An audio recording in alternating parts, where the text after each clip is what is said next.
welcome all to the fourth in the Centre for Applied Philosophy, Politics and Ethics Research Centre's talk series on thinking the politics of race.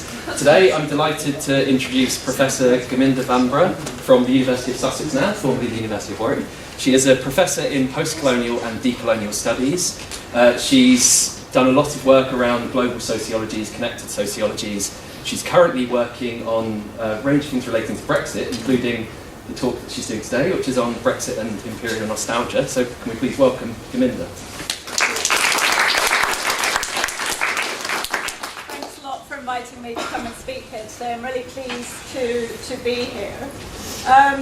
Brexit has been pretty much at the forefront of my mind ever since it happened. And over the last few months, I guess, there's been an attempt to try and think through how it happened, what it means, and so on. I haven't got any policy sort of responses to it, I'm sorry to say, but what I've been trying to do is to think through the politics of Brexit in particular sorts of ways, and think about the ways in which the dominant narratives of Brexit are framing a narrative about it that I don't think is useful or accurate in terms of what it is that we might do in relation to the vote itself. So within a couple of hours of it being announced that we were going to leave the European Union, many of the key campaigners for the Leave campaign had backtracked on key promises that they'd made. Perhaps most notably the pledge that an extra £350 million a week would be going to the NHS, alongside the political misrepresentations that were there prior to the vote. There's also been a number of misrepresentations of what the vote was about and who voted for Brexit and so on. And within this, perhaps the most significant narrative line has been that Brexit was delivered by the left behind white working class, specifically the northern white working class. But if we look at the figures of who voted and how they voted, a very different picture emerges. Now, just to say at this point that the data that we have on Brexit and in terms of who voted isn't ideal, because the government didn't imagine that Brexit would be voted for. Nothing was done to really make the referendum a solid referendum. So what do I mean by that? Partly that if you're going to have a political referendum, and one which has such serious constitutional repercussions, there would be two things at the very least that any government would do, and this is standard political science. One would be that you would establish a minimum turnout, and that's always 75%. So there would have been a 75% minimum turnout that would be required for the vote to be valid, and secondly, you would require a 2/3 majority. Neither of these things were put in place, and the percentage of the population who voted was just over 71%, so it didn't meet the minimum threshold, and the margin of victory was less than 4%, so nowhere near the 2/3 that would have been required. So there was that. And then in relation to the data, the constituencies for the wards within which people voted were made to be different from the constituencies that would usually be used for local elections and general elections and so on. So there was no way to map voter breakdowns within particular constituencies and think about them in relation to how people had voted in earlier elections and so on. So the only data that we have are the Lord Ashcroft polls that were done on the day. And so Lord Ashcroft and his team collected about 12,000 responses to a whole series of survey questions that they did. And this is the data that most people use when they're talking about who voted and what were the demographics of the people who were voting and so on. So according to Danny Dorling, who's Professor of Geography at the University of Oxford and who's done a lot of work in looking at this data and analysing the data, 52% of people who voted for Brexit lived in southern England. 59 of them were in the middle class. And the proportion of Leave voters from the bottom two social classes was 24%. So the dominant narrative that's used and presented and sort of is widely circulated within the media and often within academic discourse as well, that this was a vote delivered by the northern white working class. If you look at the data, it was a vote that was delivered by people living in the south, people who were largely well off, and people who were in the middle class. Lorenza Antonucci and her colleagues in Birmingham did a further study, and what they've demonstrated, and they used a two-class model of self identification and income quintiles. So they spoke to a number of people, they asked them how they self-identified, whether they self-identified as working class or middle class, and then they correlated that data alongside their income bracket. And what they found from their research is that whilst the arguments about the left behind have been widely featured within public and political debates, they found no association between voting Leave and working class self-identification. However, they did find an association between identifying as middle class and voting Leave. So this isn't to suggest that many working class people didn't vote for Leave, but rather it's to point to a need to address that segment of the population that could more plausibly be argued to have delivered Brexit. That segment of the population is missing in most analyses of Brexit, and this is the white middle class. For comparison, just to give you the black and minority ethnic voting patterns, Asians voted to remain at 67%, Muslims at 70%, and Afro-Caribbean and black British citizens voted to remain by a factor of 73%. So as much as it's being presented that Brexit was an issue of economic dislocation caused by globalisation, the communities that have been at the greatest effect of the processes of economic globalisation were communities who by and large voted to remain, not to leave. So the left behind, when they were black or brown, voted to remain, not to leave, and in quite significant numbers. Then in the Joseph Rowntree Foundation, together with the government's recent racial audit report, both demonstrate that the communities that have been at the sharpest edges of economic globalisation, i.e. the groups that have higher non-employment, fewer hours worked, and lower earnings and so on, are BME communities still within the UK. So if Brexit wasn't about the white working class, and if Brexit wasn't about the left behind and the way in which it's being presented, then how might we understand Brexit? What might it actually be about? I would want to present the argument that, in a sense, what Brexit was presented as, one of the key refrains during the referendum campaign was, "We want our country back." There was arguments about national sovereignty. And there was this idea that Britain was a nation, that it had a history as a nation, and there was a need to reclaim the history of Britain as a nation. Now the thing is, Britain's never been a nation. Britain, in its very emergence, came about in 1707 through the union of the kingdoms of England and Scotland. Both England and Scotland had colonies prior to union, and on entering into union went on to establish the British Empire, which at its height covered a quarter of the world's Earth's territory and governed over 1/5 of its population. From becoming British Empire, eventually as a consequence of processes of decolonisation, it turned into the British Commonwealth in 1948, and then in 1973 it entered the European Economic Community, as the EU was known at that time. So for the last 200 or more years, the entity Britain has never been a nation. It's always been an empire.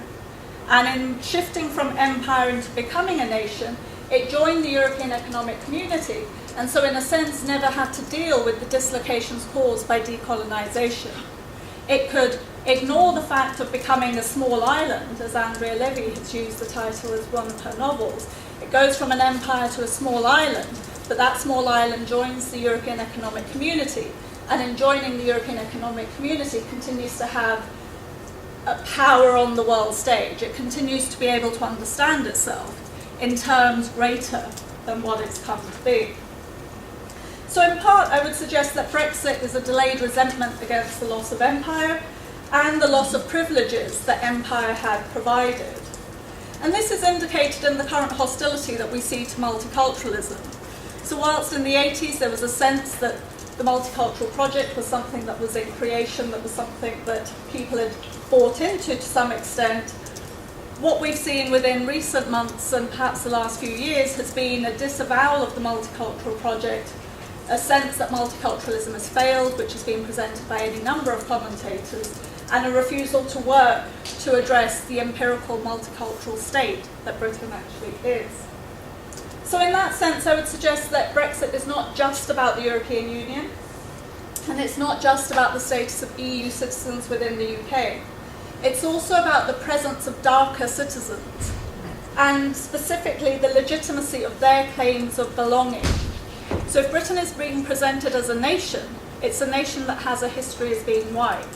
If you recognise Britain as being empire, then you would recognise that Britain's history is a multicultural history, in which the claims of ethnic minority citizens in the present would have a different sort of value. So to make sense of this, I would suggest that we have to look at the history of British citizenship. And in part, it's that aspect that it's not possible to understand what the history of British citizenship is outside of these processes that I'm talking about. Now, whilst in a way I could give you some indication of this in the context of British Empire more generally, that would take longer than we have tonight, so I'll just talk to you about it in the context of decolonisation, because that's when British citizenship actually comes to be articulated. Just as a point of interest, does anybody know when British citizenship came to refer to people living within these islands? Or when does British citizenship come into being? Any ideas? No? 20th century, 1918, 1770? 20th century. 20th century. Okay. And the first, yeah? Around the 50s, 1948. So 1948 is the first time that Britain establishes British citizenship. Prior to that, under Empire, there was no need straightforwardly for citizenship. Everybody was a subject. So within Empire, you were a subject. There was no issue of migration control, because at that time it was Brits moving to other parts of the world. I mean, Empire is created by migration. You can't have Empire without migration. And there wasn't really a concern about people coming to Britain at that particular time. In the 1940s, this is a period when, well, in 47, India gains her independence. There are movements for decolonisation in other parts of the British Empire, and the dominions such as Canada, New Zealand, Australia are beginning to assert greater independence themselves. And in asserting greater independence, one of the things that they do is establish citizenship. And that citizenship is associated with forms of immigration control. With Canada and Australia, there was a sort of strong sense in the 30s and so on to establish a whites-only policy.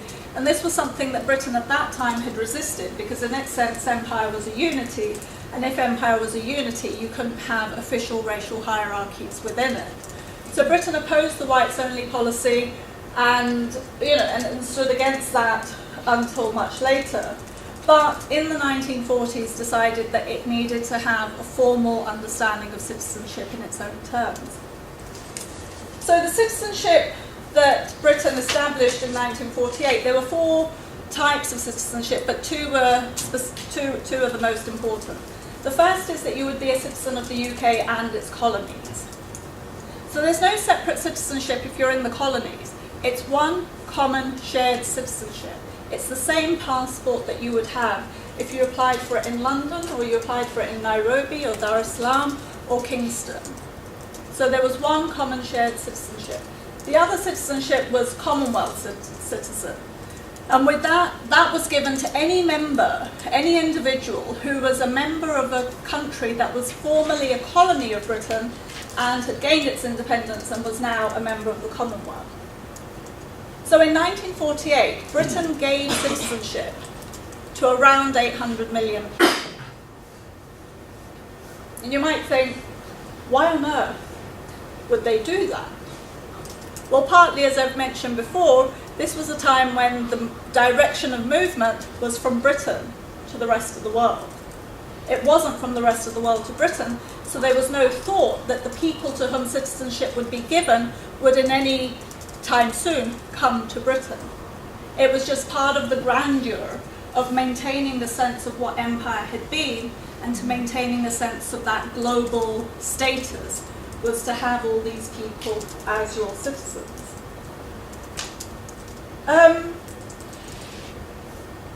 Now there's a history that then goes along with that, because of course in the 50s, once people have got this formal form of citizenship, people do start moving to Britain.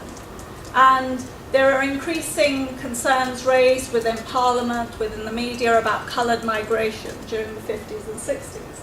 And this eventually leads to a series of Commonwealth Immigration Acts which seek to restrict the right of citizens who had come.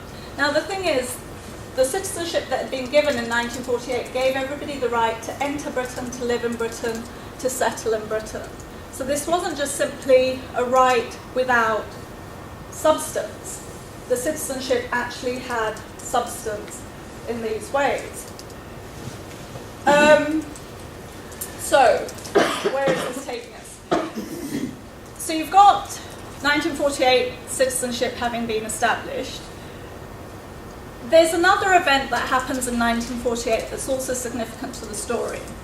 And this is the arrival of Empire Windrush. So this was a ship that had come from the Caribbean carrying about 500 West Indians who disembarked at Tilbury Dock. And in many accounts of Britain, and particularly modern Britain, the idea of the multicultural Britain is this is seen as an origin story of multicultural Britain. There are two things that are wrong with this as the origin story of British multiculturalism. The first is if we accept that the British polity was an imperial polity, not a national polity, then Britain as empire was already a multicultural polity. It doesn't begin in 1948. Multiculturalism is the DNA of what Britain is about. Secondly, the people who come carrying British passports. They come as British citizens. They don't come as migrants or immigrants. They come with the right to live, work, and settle in Britain. So the presentation of them as migrants, as the beginning of multiculturalism, is the beginnings of a story that assumes the past of Britain as white, not as multicultural. And I think that this also needs to be addressed quite specifically because it's the easy association of citizenship with the nation state that makes us think of citizens as looking a particular way. But if we actually think of citizenship as emerging within the imperial context, as it did in Britain, then we would have to understand the history of citizenship as being quite different. And that within Britain, the history of citizenship is something that's forged in the ethno-linguistically plural and diverse context of empire and commonwealth. The fact that darker citizens come to be constructed as aliens is something that occurs over the 60s and the early 70s. And this is done on the basis of a particular understanding of race, such that citizenship within Britain becomes racialised as part of a particular political project to do so, whilst at the same time effacing any consideration of race in sort of formal or public terms. And indeed, when I was sort of looking into this, there was this absolute sort of fear amongst Parliament in terms of raising race as an issue. So one of the things that was happening over the 60s and the implementation of the Commonwealth Immigration Acts was that the government was very concerned to not have these immigration acts be predicated on the basis of race, even though they really were. And that was the sort of way it was, how can we do this, but not make it about race? Because the thing is, if they made it about the Commonwealth generally, then they would be stopping people from being able to come from Canada, Australia, and New Zealand, who were largely white. They didn't want to stop these people coming, particularly because they were a powerful lobby. They enabled the sort of economic globalization of Britain in terms of trade and so on. And so they didn't want to stop them coming, but they did want to be able to stop people from India, the West Indies, Pakistan, and other places from being able to come. So how do you manage to separate out these populations such that it's not explicitly about race? Now, they tie themselves into knots trying to do this.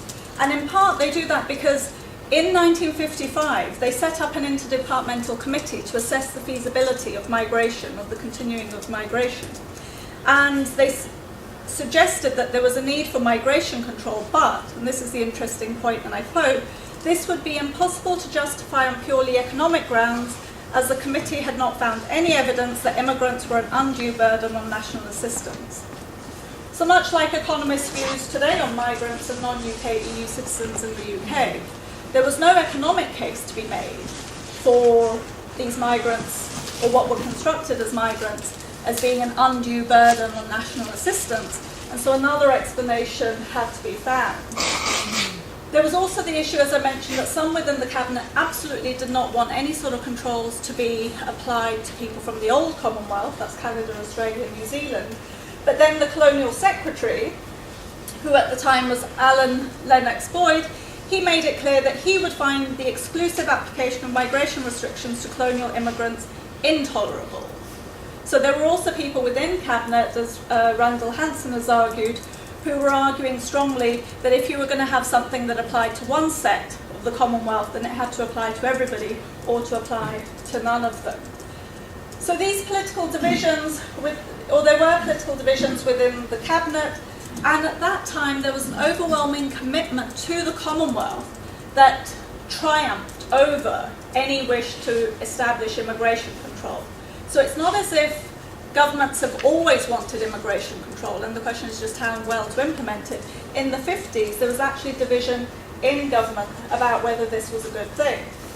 And for many people, because they had grown up under Britain as empire and then as Commonwealth, there was a sense of how do you keep Britain as a global power? You keep it as a global power by keeping its borders open, by enabling free movement and thus free trade. And it was only in the 60s that the issue of migration control moved from being an international or foreign policy issue to becoming a domestic issue. And in part this comes about as a consequence of what are termed the race riots that begin to happen in some of the bigger cities within Britain. But it also happens because this is the point at which Britain begins to negotiate entry into the European Economic Community. Decolonisation is continuing apace. Kenya and Tanzania get independence during the 60s. There are also issues in relation to people coming from there to Britain, and we can talk about that in the Q&A if you'd like to. But this is a moment of, Britain is recognising that it's not going to be able to be an empire for very much longer. Decolonisation is happening, it can't really stop it. So what's the best thing to do? To join the newly formed European Economic Community that's being established. So de Gaulle sort of vetoes Britain's application a couple of times, so they have to wait for him to die before the application gets anywhere. But one of the things in relation to the application that the European countries were worried about was that because Britain had no migration control, all those people from the Commonwealth who could come to Britain would then be eligible to go to other European countries. And they wanted Britain to establish its control of borders in particular ways to stop that influx. So again, it's sort of interesting thinking about the ways in which the debates are occurring in the present to contrast them with the way in which they happened in the 60s. There was one other issue about why Britain couldn't just suddenly take citizenship away. So, as I mentioned, one of the forms of citizenship was of UK and its colonies. In its colonies, there were often lots of different groups because, as you're all aware, the boundaries, particularly in Africa and so on, were just arbitrarily drawn, and they didn't correspond necessarily to single ethnic groups or homogenous communities and so on. So one way of managing those differences was just that everybody was a British citizen, and therefore there would be no problem. If Britain decided to take British citizenship away from those people, it would be leaving a power vacuum within those countries, and so felt that that wasn't possible. So there were also issues around that made it not straightforward to simply take citizenship away. Do you know when British citizenship came to apply solely to the British Isles? So it started in 1948 as citizen of the UK and its colonies. When did British citizenship become about being British according to the island and a half that we are? Under Thatcher? 1981. Yeah. So it's not till 1981 that British citizenship refers primarily to people in Britain as we understand it today. So we've got all of that. So the citizenship laws and then the Commonwealth Immigration Acts, which eventually take rights away from people. We've got Empire Windrush, the beginnings of what's called Multicultural Britain, and the two are correlated because it was the arguments about coloured immigration in particular that were being mobilised within government, which were used as the basis of enacting the Commonwealth Immigration Acts, which would stop people from, effectively from the darker parts of Commonwealth, coming to Britain. But if we actually think about, or if we look more specifically at the movement of populations that was happening in the late 1940s and early 1950s, what we notice is that white migration to Britain outnumbered coloured migration by a factor of 10 to 1. And yet, there is not one line in Parliament in Hansard about this white migration. And this was often populations who didn't speak English, who didn't have the right to live and work in Britain, but who actually came as migrants, not as citizens, because the majority of darker, what were called migrants, actually came as citizens, but were erroneously named migrants. The white populations who came to Britain were actually migrants, but were never named as such. So if we look at the 1961 census, for example, the foreign-born population of Britain at that time was 5%. Of the top 10 sending countries, 8 were white and only 2 were darker nations.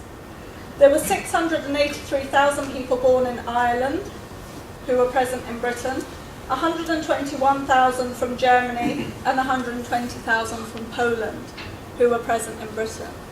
So in part, Irish migration had been quite sort of common and standard over the 20th century with populations coming and going, and there was no issue presented in Parliament in relation to that. After the Second World War, 120,000 Polish ex-servicemen were given the right to live in Britain in response, as a consequence of fighting in the Free Polish Army. And because of the labour shortages in the post-war period, Britain, instead of recruiting people to come from the Commonwealth, recruited people as part of the European Voluntary Workers Scheme that was set up, and brought people from Germany, Poland, Latvia, Lithuania, and Italy, and Ukraine to come and work. And that was sort of about 100,000 to 100,000 who came under that scheme. They explicitly forbade Jewish people from coming as part of that scheme, and in part the official explanation for this is that they weren't of good breeding stock. So these racialized considerations are there, both in the populations that they bring over, who they exclude, and who they exclude are Jewish people and also darker citizens who had the right to come and live and work within Britain. So the Commonwealth Immigration Acts were enacted precisely to restrict the freedom of darker citizens and to enable those of the old Commonwealth to continue. And what I would suggest is that what these acts do is effectively bring into being 2 forms of citizenship within Britain: full citizenship and second-class citizenship, which go on to have long-term implications for how we think about issues of equality and justice within Britain. I mean, indeed, I don't know if you're following the case of Paulette Wilson and others like her, demonstrate that a number of older British citizens who arrived from Commonwealth countries in the 50s or 60s as children, whose immigration status is now unclear. So these are people who came when they had the right to come, they didn't have to have formal documents, they were never required to have formal documents, and now suddenly they're being snatched from their houses, put in immigration detention, and put on planes to be deported back to Jamaica, a country where they've never been. They've lived and grown up here, paid tax and national insurance here, and now because those, they came legally, and because the rules have changed, and they haven't got the passports at the time that they should have done, they're now in danger of having their lives completely upended. The implementation of the Commonwealth Immigration Acts didn't go uncontested, as I mentioned, and because there was a response by the population, by some of the population, to the racism that was implicit and explicit within these acts, one of the things that the government ended up doing in order to enable the acts to be passed was to set out the Race Relations Act. So it was a sort of quid pro quo. We'll stop more darker people from coming, but we'll make the situation for darker people who are already here a bit better. So the Race Relations Acts of 65 and 68 outlawed discrimination in public places on the grounds of colour, race, or ethnic or national origins, and the 68 Act made it illegal to refuse housing, employment, or public service on such grounds. Now, one of the things to be aware of here is that even though Britain never had legal segregation, and even though discrimination had not been sanctioned by law, racial discrimination had not been illegal. So a colour bar operated in housing and employment and in the social sphere more generally. And so the Race Relations Act, together with the political project of multiculturalism, sought to address these inequalities and gradually brought about a change in the way in which employment law operated and landlords operated, or at least there was no longer a legal sanction of racial discrimination.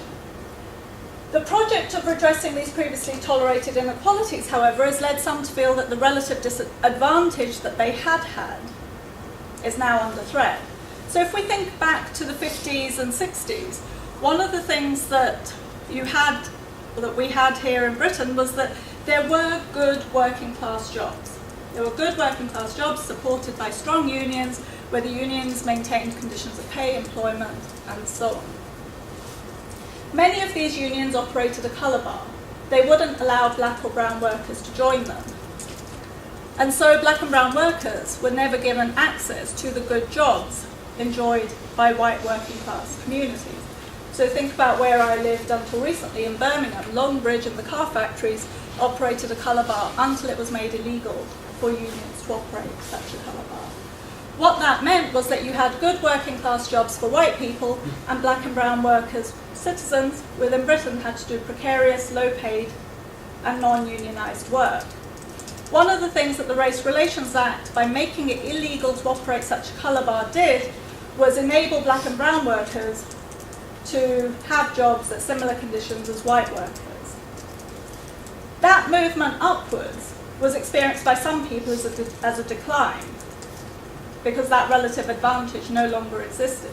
And so one of the things that we have to address in our concerns about the decline of the white working class is that that decline is decline of some populations into conditions already inhabited by other populations. Are we happy for those other populations to inhabit those conditions, or should we actually be working to redress the conditions, no matter what the colour of skin of the person who's operating within them? And I would suggest that much of the debate that's going on at the moment in relation to Brexit, and particularly in relation to addressing the concerns of the white working class as a particular constituency, who's suffering things uniquely experienced by them, is part of a process of not recognising darker citizens as citizens and as worthy of equal consideration and so on. And I would suggest that it's beyond time that social scientists, if not media journalists, engaged honestly with the histories that configure our present and moved away from a methodological nationalism, often coupled with methodological whiteness, that distorts the populations that they see as constituting contemporary politics. So methodological whiteness, I suggest, is a way of reflecting on the world that does not acknowledge the role played by race in the very structuring of that world, or of the way in which knowledge is constructed and legitimated within it. It fails to recognise the dominance of whiteness as anything other than the standard state of affairs, and treats a limited experience, that deriving from white experience, as a universal perspective. At the same time, it treats other perspectives as forms of identity politics. So I don't know if you've been aware of the debates around class as the universal and everything else being simply a form of identity politics that undercuts the universality of a class politics. I would suggest that that's mistaken, because the strongest form of identity politics that we have in the present is the idea of the white working class. That is nothing other than a form of racialised identity politics. And it's only through appropriate acknowledgement of the imperial and colonial histories that shape current Western polities that we'll be able to reckon with the long-standing injustices that increasingly bear down upon us. Now, in part, the argument that I've sought to make today has been to sort of contest the notion of the way in which understandings of citizenship have been commonly understood as emerging out of the development of nation states.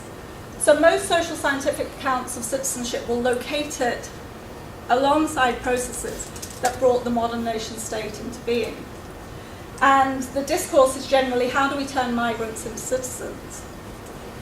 If we look at the case of Britain, however, what Britain has done has turned citizens into migrants by taking citizenship away from populations that had had it, and specifically on a racialised sort of basis. And it's this racialisation of citizenship that I suggest is so significant in terms of understandings of belonging in the present. So to provide a sort of personal account as a way to wrap up some of these issues, my family has held British passports ever since British passports existed. I don't say that as a matter of pride, I say it as a matter of history, as a matter of fact.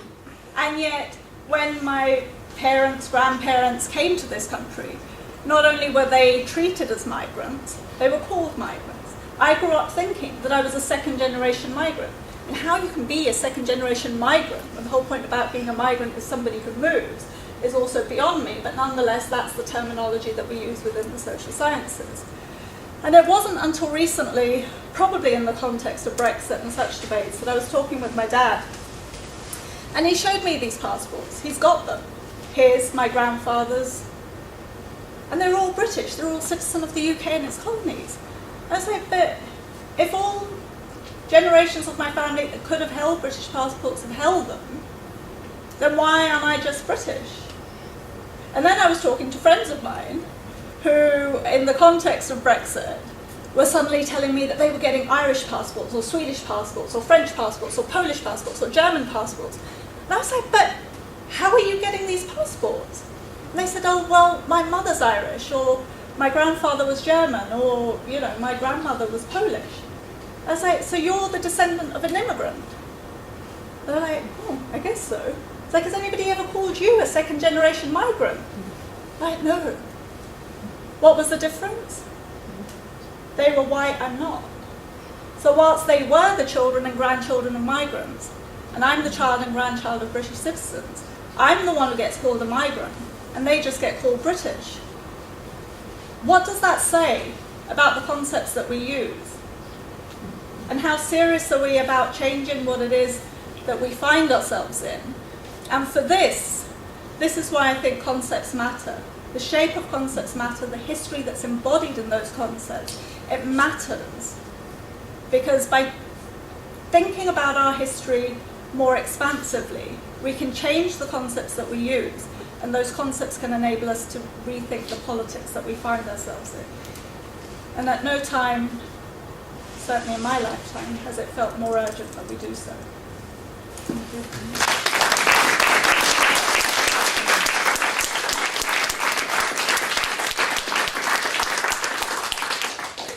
Plenty of time for questions, so I'll take them one by one at first. Who wants to go first? I'd like to ask something. Yeah, I had the experience of applying for a British passport for my daughter who was born overseas and to a Nicaraguan national. And this is why I was pretty sure that Margaret Thatcher had changed some of the rules around this, because I remember very clearly filling out an application form that was like an apartheid maze. And I wonder if you could tell us a bit more about those changes that were made in that, because I remember seeing about, I don't know how many different classifications of sort of different classes of British citizens that for me it was mind-boggling, because I'd been outside of the UK since '74 and I hadn't really realised what had been happening. But can you go into more detail about that and tell us that, because the classifications were incredible. And also, I found out that if I hadn't signed up my daughter right away in the first year of her birth, she would have lost all rights, even by maternal descent. So, I mean, I don't know all the changes that happened, but there is an aspect. So you have the first act, I think it's 61, 68 and 73 are the three Commonwealth, the first Commonwealth Immigration Acts. And what they begin to do is gradually take rights away from people on the basis, initially, of geography, because, I mean, it's geography qua race, effectively, because the Archbishop at the time questions, actually raises a question of governance and says that you're doing this on the basis of race, and the government reply and say, no, it's to do with geography, it's just where people are coming from, not who they are. And that was the way in which it was organised. And by 73, what is done is that's where the ancestral link comes in, the patrial citizenship, so that if you could demonstrate that you had a parent or grandparent who was British, then you had the right to continue to claim citizenship and to enter Britain, but that you couldn't if you were simply a member of the Commonwealth and so on. And all of that, so 73 is when the last of those acts is consolidated, and then 81 is just when it's dealt with, in part because by that time, pretty much apart from Gibraltar and maybe a few other small dependencies, most of empire is gone by that point. So that then it becomes possible to enact a different version of citizenship at the time. But I couldn't tell you that with different categories, I'm afraid.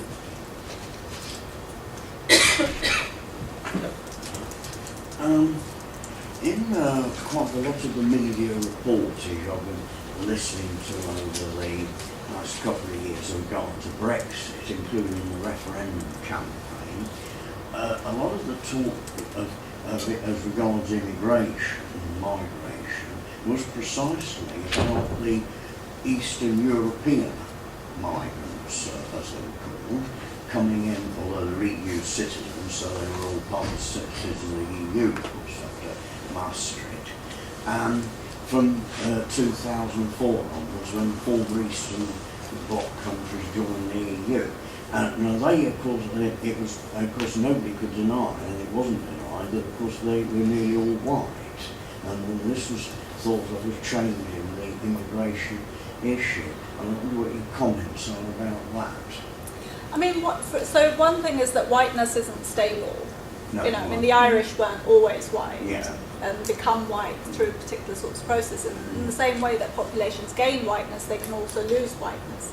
So the Polish people who came in the 1940s, the 120,000 who were given residence in Britain at that time, there was no issue raised about them in any particular sort of sense. The issue in relation to Polish people who've come more recently, I think, is partly to do with issues of the demographics of the populations who've come. Single young men, in large part, coming working in particular sorts of industries, where they come to be seen as a particular sort of population. So there's certainly that aspect of whiteness not being stable. I think the issues of xenophobia and racism have to be understood as sort of layers of sedimentation that exist on top of each other. They're not sort of separable in this sense. And that the xenophobia that was expressed towards Eastern Europeans builds upon the racism that was there, that was towards darker citizens. Why I think we can't separate these is that there have been many reports of the fact that people seem to have misunderstood what leave meant in the context of the referendum, because walking down the street, people have reported hearing, we voted leave, why haven't you left yet? Being said to darker citizens, also East Europeans and others. So there wasn't a sense straightforwardly of Britain leaving the EU, but that this referendum would be about getting other people to leave Britain.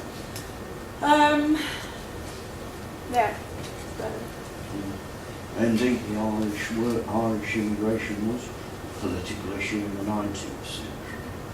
Absolutely, and it remained political. I mean, one of the things is when Ireland gained independence, so what Britain did when it established the Commonwealth was invite all those countries that had gained independence to join the Commonwealth. Ireland refused to join the Commonwealth.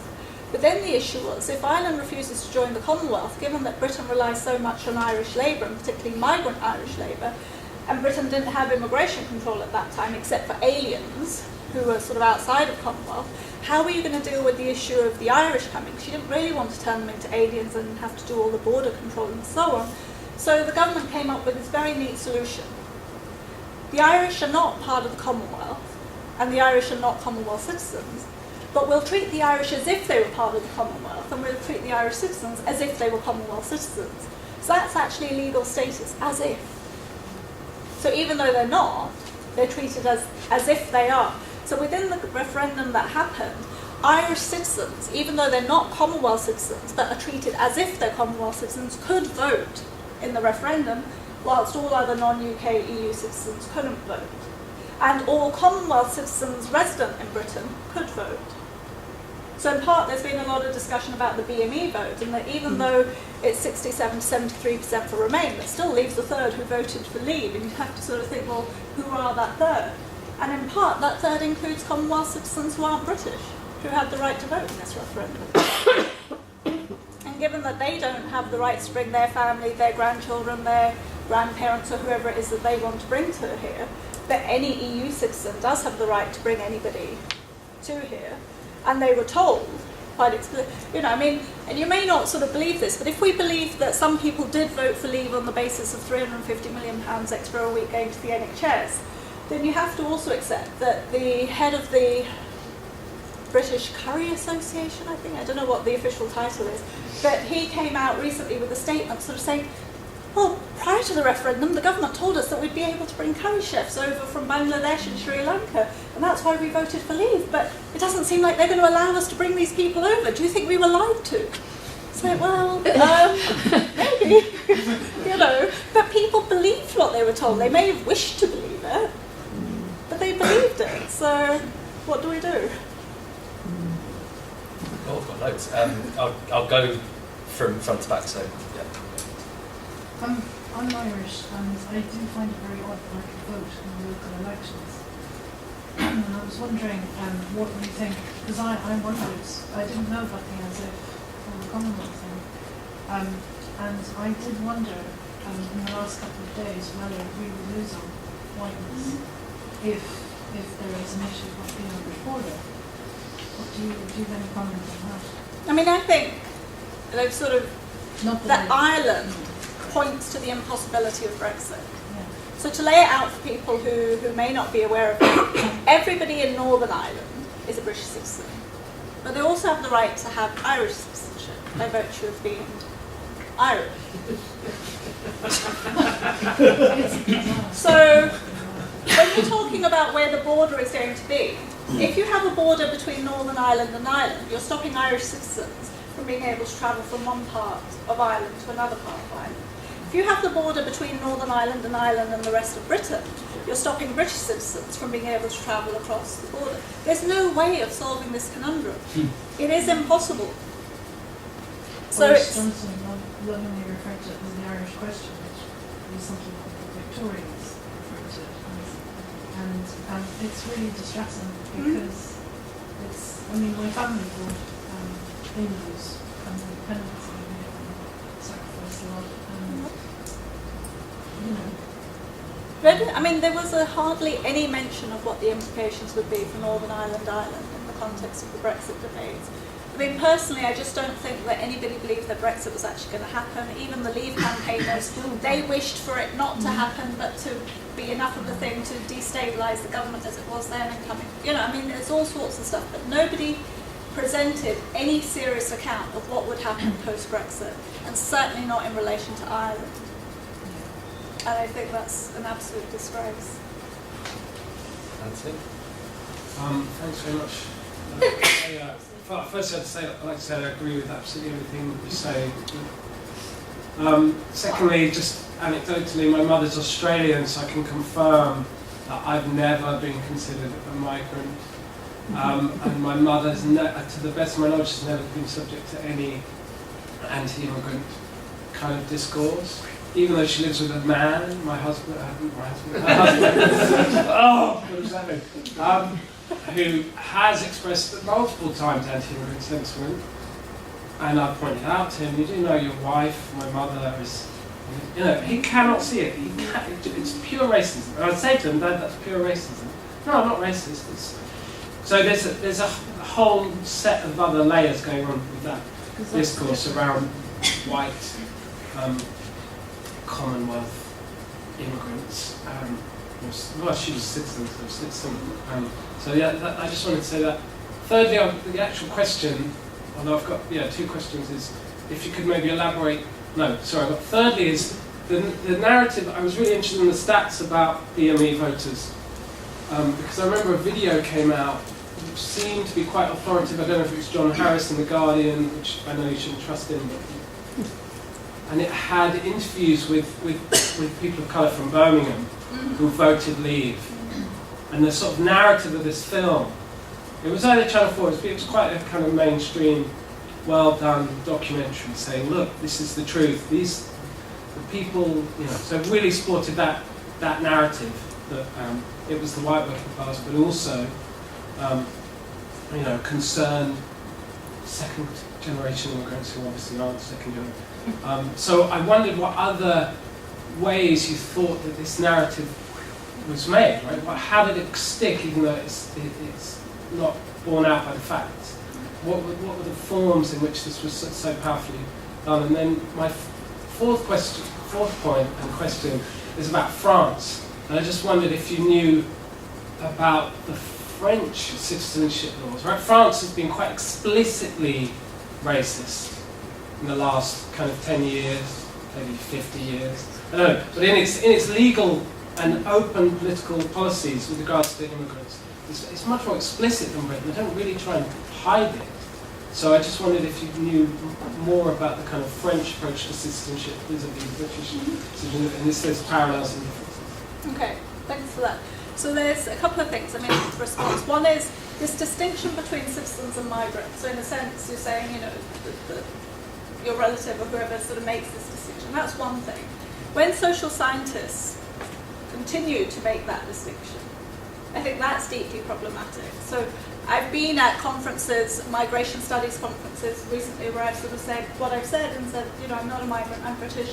What would it mean to start by thinking from me as British rather than me as a migrant? How would that change the way British politics? And somebody will say, just a second generation migrant. What do you think of? And this was a migration studies professor. And it's like, but how have you just not heard what it is that I've said to you? I'm not a migrant. And until we get that into people's heads more generally, then we're not going to shift this idea of who's a citizen and who's a migrant in the popular sense at all.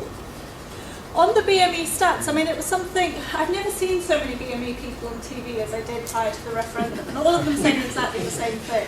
And I've never heard anyone saying the same thing. So it's like, what's going on? That suddenly there are lots of BME people on TV, they're all making an argument to leave. That's done in part to suggest that the Leave campaign's not racist, because look, there are all these, or if they are, then black and brown people are racist as well, which is another thing that the media likes to put out. And maybe some of them were, so in terms of that 30% that did vote to leave, I'm sure there were many who did wish to pull up the drawbridge and not understand the relations of migration and citizenship. But as I was saying before, a significant number were also Commonwealth citizens, so they're not British, and they want the rights to bring their family and their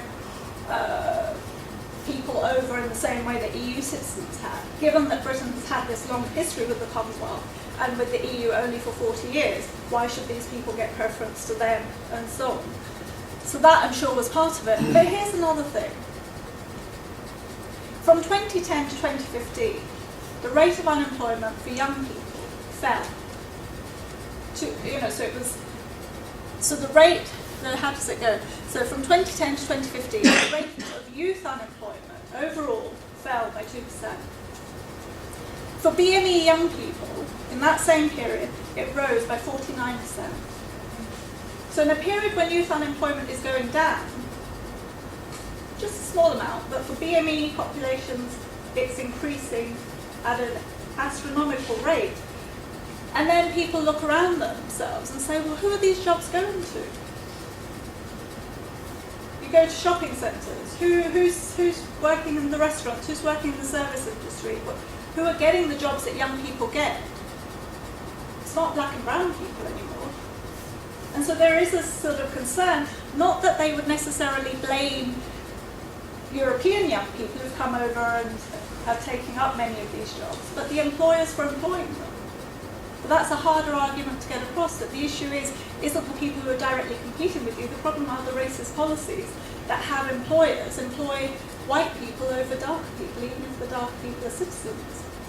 So I'm sure that sense of injustice is something that's also fed into part of this vote. And that was a narrative that I certainly did hear. My children aren't getting jobs. They've sent CVs to 20, Topshop, Next, etc. They're not getting. You go to London, you go to big cities, you look to see who's serving you.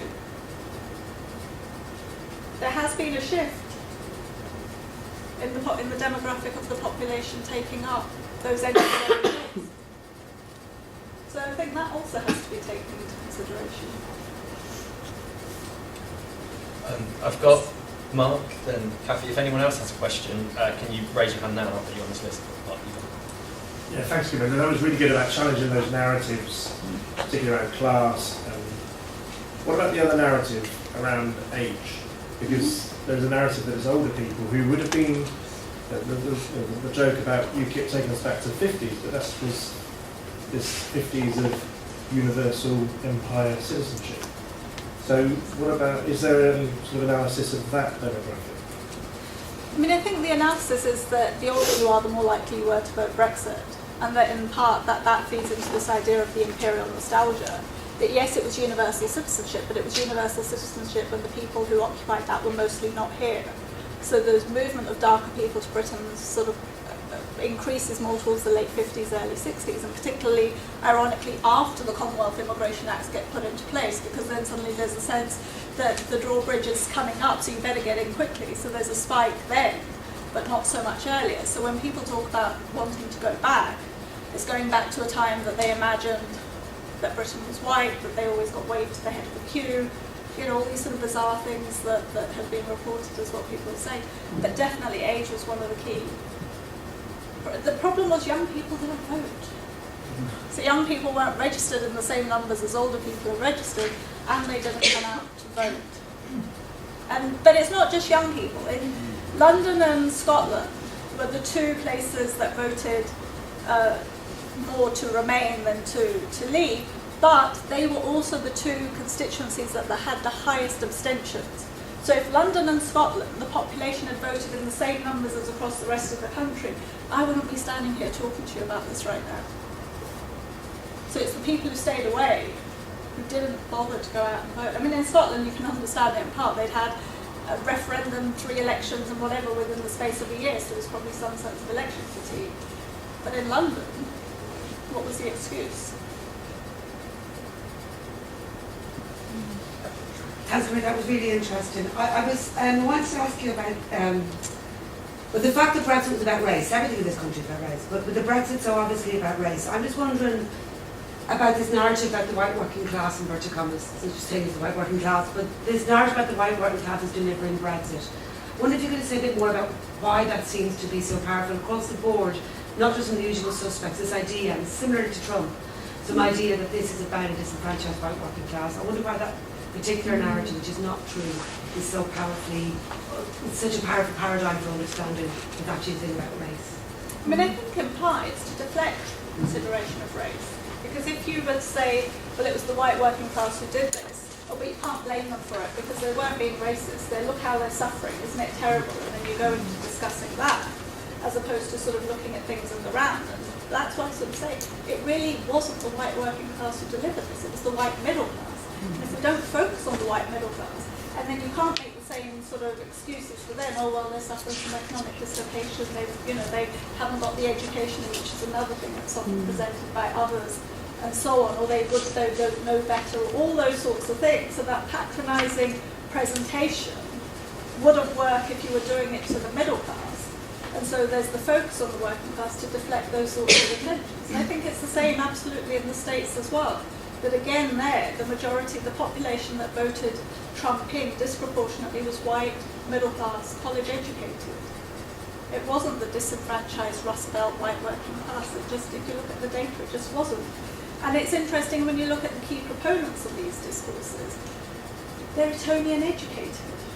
So David Goodhart is one of the key proponents of this. And what does it do? It enables you to deflect attention away from the inequalities that do exist. What would an address of those inequalities require? Require distribution, redistribution, for a start. It would require investment in public services. It would require improving the housing stock, paying people decent wages. Those were the things. I mean, some economists at Warwick did a study on Brexit and austerity, and they found that if austerity had been less, I mean, these are economist models, I just put that disclaimer at the outset, but if austerity had been less by as little as £50 per person, then Brexit wouldn't have happened. So there is an association between austerity and what happened.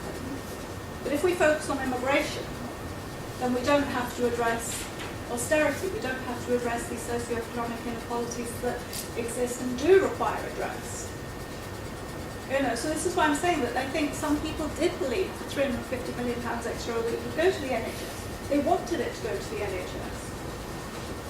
But if we take that seriously, then we would have to give that money to the NHS and not send it off to Panama or the Cayman Islands or wherever else. So I think that that's partly what's going on.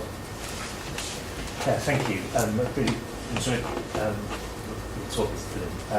I guess my kind of question is about the kind of, I guess about this kind of narrative of imperial nostalgia.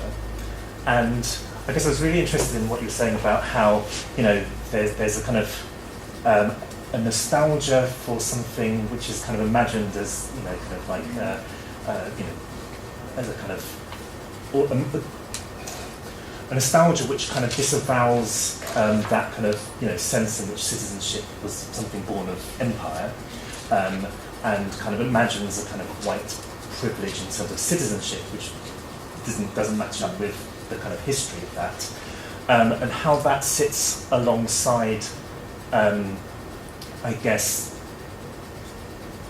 a kind of an appeal today about, you know, many Brexiteers kind of like go, oh, you know, well, okay, you know, Britain is going to now, you know, is going to like lose all these trading links with Europe and all of those links, but it can kind of, you know, play on the kind of, you know, and pick up on the kind of old Commonwealth links and kind of, you know, a different, you know, kind of mobilisation of the idea of empire in that sense, which kind of picks up on, I guess, different aspects of that nostalgia. And I was so firstly wondering how do those different elements of nostalgia kind of work together, and what your thoughts about that were. And then I guess the other part of that was also about how, given that there's that disavowal of empire and a kind of imagination of nationhood, which is itself a kind of fabrication, how that sits alongside that kind of appeal to the Commonwealth today.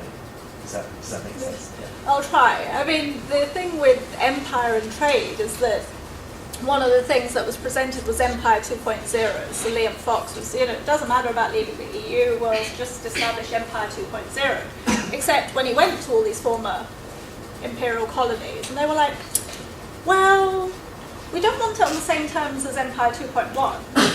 They're like, what do you mean? It's like, well, we're happy to provide a market for your goods, but we want something in exchange. We want to send our young children to your universities, for example, as Modi said. And then it was like, no, you know, we don't. We're trying to stop immigration. It's like, well, what can you offer in return? So there's a sense where Empire 2.0 can't be a rerun of Empire 2.1. Not only, you know, because even if Britain doesn't remember its histories, those who were colonised certainly remember that history and don't want a repeat of that. And then the issue of, I wasn't sure what you meant about the nation and this idea of it sort of being, I mean, the construction of the nation is an attempt to establish a purified state in the present, which locates a history also in purified terms. But that history isn't adequate to what happened, because what happened is that Britain was never a nation. This isn't to suggest that Britain didn't have a national project. I'm sure, you know, it had a national project, but its polity was an imperial polity. So to have a national project within an imperial polity is to maintain forms of racialized distinction, which are necessarily hierarchical. And so in that sense, if we don't take that seriously and we imagine it all as flat, that's where the problems sort of arise. And just to go back to the issue of France, because I just suddenly realised you'd asked me about France and I forgot to mention that. And this is interesting in the context of thinking about the European Union as well, because when the EEC was established, a common sort of sense of the establishment of the European Economic Community is that it was 6 nations coming together to establish a transnational federation that would do whatever. But the point is that those 6 countries were not nations, they were empires at the time that they joined. They had imperial territories that they brought with them into the EEC, most explicitly France. Algeria was a member of the EEC when it was established in 1957, and it joined on exactly the same rules and everything as the other 6 countries that we know of, except 2.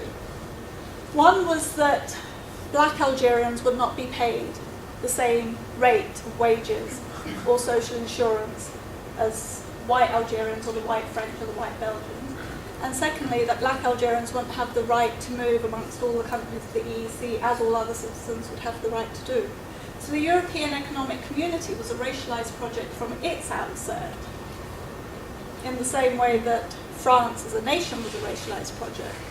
And there's a whole other thing about France I could tell you, which goes back to the Haitian Revolution, but it would take way too long, in terms of the way in which race is coded in the DNA of France, but it presents itself as this universal republic. The universal republic was a racialized republic from the very beginning. It was not universal. And there are debates in the Constituent Assembly that happened in 1793, which just demonstrate that quite clearly. So I can send you a link to something I've written on that.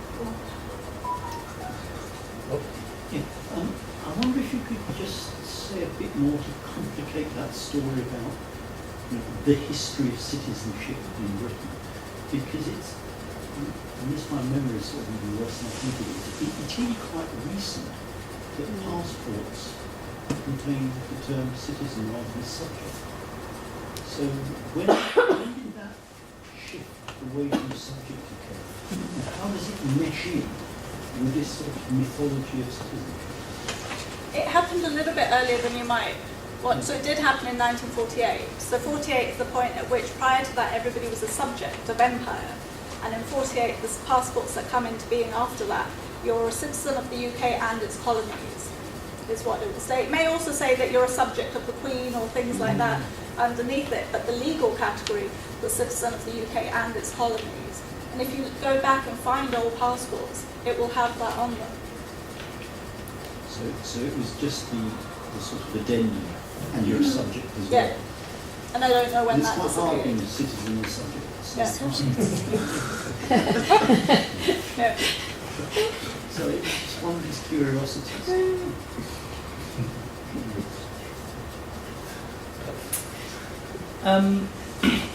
One or two of the most educated, least overtly racist people I've spoken to who did vote Leave did so on the basis, or the belief, I suppose, that the EU as a thing was fundamentally failing and beginning the process of falling apart, which obviously becomes a bit of a self-fulfilling prophecy when you then vote Leave, but and that it would be better to get out quicker rather than later.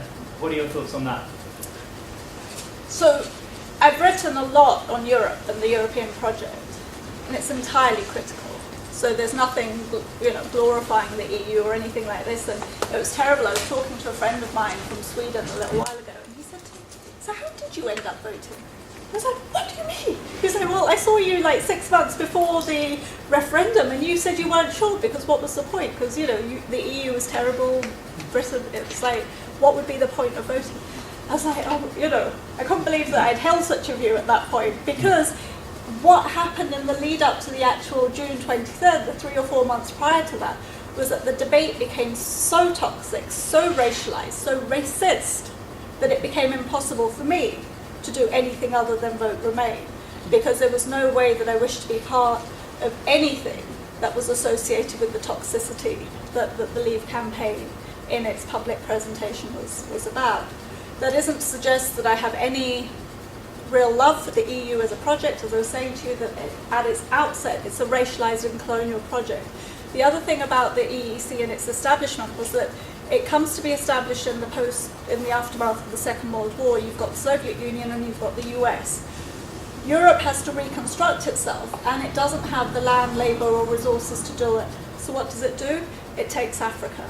Literally takes Africa as its project, in terms of taking the land, the labour, the resources from Africa to reconstruct Europe. And I think it's Robert Schuman who says, we'll take Africa as a dowry to Europe. But that's the basis on which the EEC gets the resources to do this. And his colleagues of Pierre Hansen and Stefan Jonsson have written a book called Eurafrica, which details that history quite extensively. So in that sense, I think the European project is a deeply problematic project. But I think the project of Brexit was worse.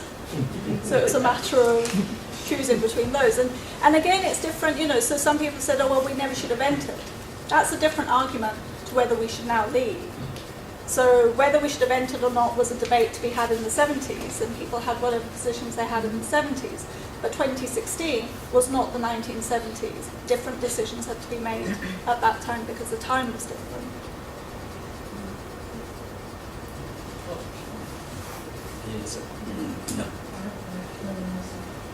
I was just wondering what you think is going to happen when this nostalgia kind of, when people wake up from the nostalgia, right, and realise, okay, so here we are.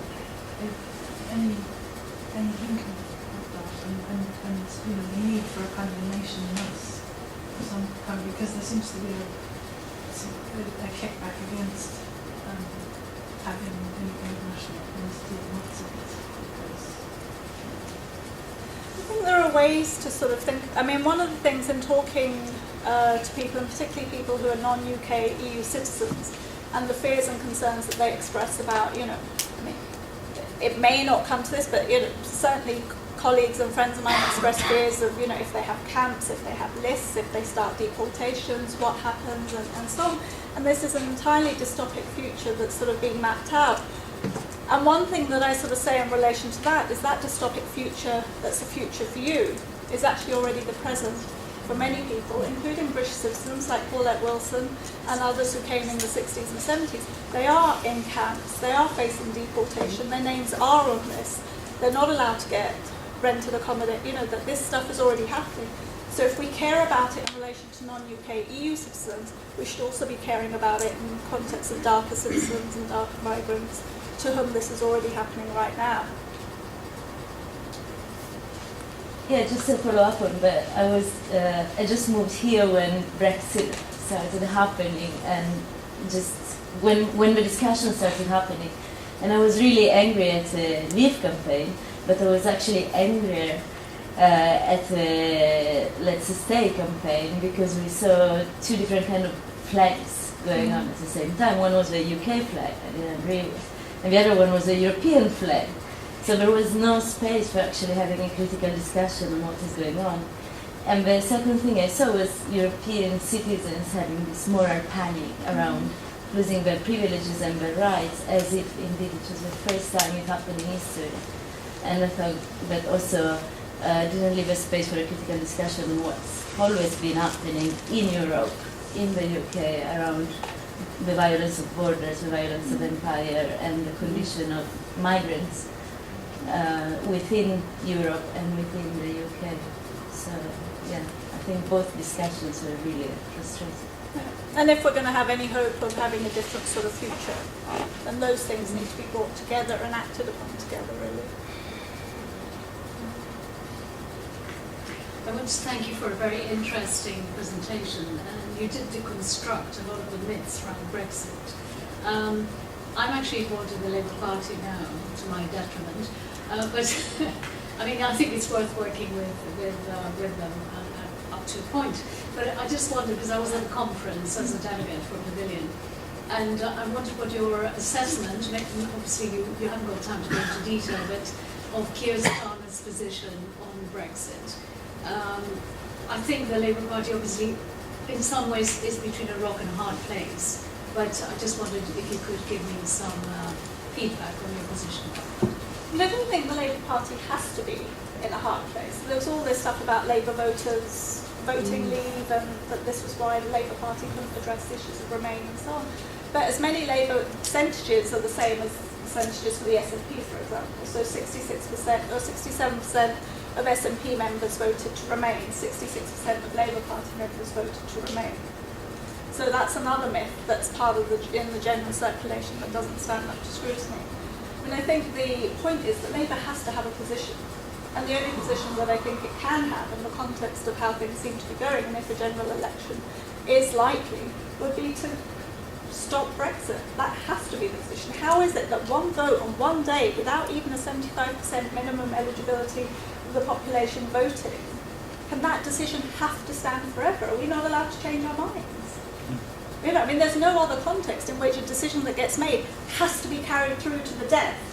And I think Brexit will be the death of Britain in lots of ways.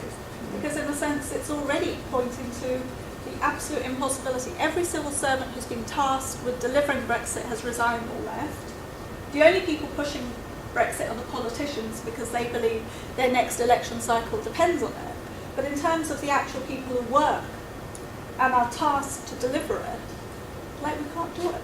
It is impossible to do. There's no way that we can have a better outcome by leaving Europe than we have in terms of our current situation within Europe. It's just impossible.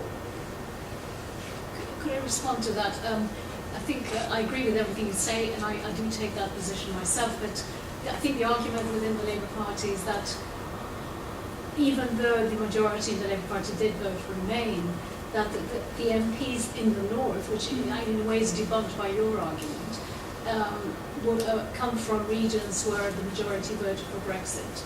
And so therefore they would lose those seats and Labour would not be able to get into power.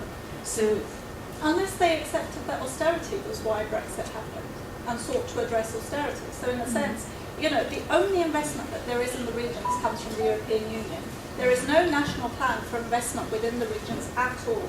So as soon as we leave Europe, I mean, you already have people in Cornwall and Wales sort of saying, oh, you do promise to guarantee us the funding that we got from the EU from the national budget, don't you? And the government's like, sorry, no. So when we leave, and suddenly there's no investment in these regions, because truly the only place that this government invests is in London and the South East. And you've seen it already, that the whole aspect that was being presented about the Northern Powerhouse, that if you had whoever it was recently now talking about the Brain Corridor, investment from Oxford to Cambridge to re-establish a train link between Oxford and Cambridge, there's nothing said about the North anymore. It's about investment now, which would include Milton Keynes. But it's about that thing. So one of the things that the Labour Party could do is say that we'll end austerity. And so let me just make one other issue here. So there's been a whole, Brexit coincides also with the crisis for refugees that's happening in the context of the Mediterranean and Syria and so on. And a lot of the discourse is that, you know, we've got austerity, things are so difficult, how can we help others when we can't help our own citizens? The two countries that did take in refugees and sought to help them, Sweden and Germany, ended up instituting something that this colleague, P.O. Hansen, calls refugee Keynesianism. As a consequence of taking in the numbers of refugees that Sweden and Germany did and having to provide for them, the state made money available to local authorities to provide housing, education, etc. for the people who came, and both countries saw a massive economic growth within those countries during the period that refugee Keynesianism was being articulated. All economists agree that the way to address and end austerity is through some form of Keynesianism, through investment in the state. It's been demonstrated with Sweden and Germany, but also within both places you have a political antipathy to helping refugees. So the politics that is an anti-refugee politics trumps the austerity politics that's actually addressing austerity through Keynesianism. So there has to be some moment at which politicians decide that if economic growth is something that we're interested in, and we do want to raise the living standards of all citizens, then that can only be done by raising the living standards of all citizens, and those who would wish to become citizens. Not by, you know, so there has to be somebody who's brave enough at some point to stand up and say that, because unless that is, we're on this sort of deep dive to the bottom. We're just just say Jeremy Corbyn does say that, you know, that the emphasis should be on austerity, on getting rid of austerity. Yes, but for everybody. So he has a slight sort of... we could carry on this discussion and it would be interesting to do so. Do we have any more questions? In that case, we're coming close to the end of the time here anyway, so just before I thank Gurminder, do you want to introduce the people here to it next week? Oh, yeah.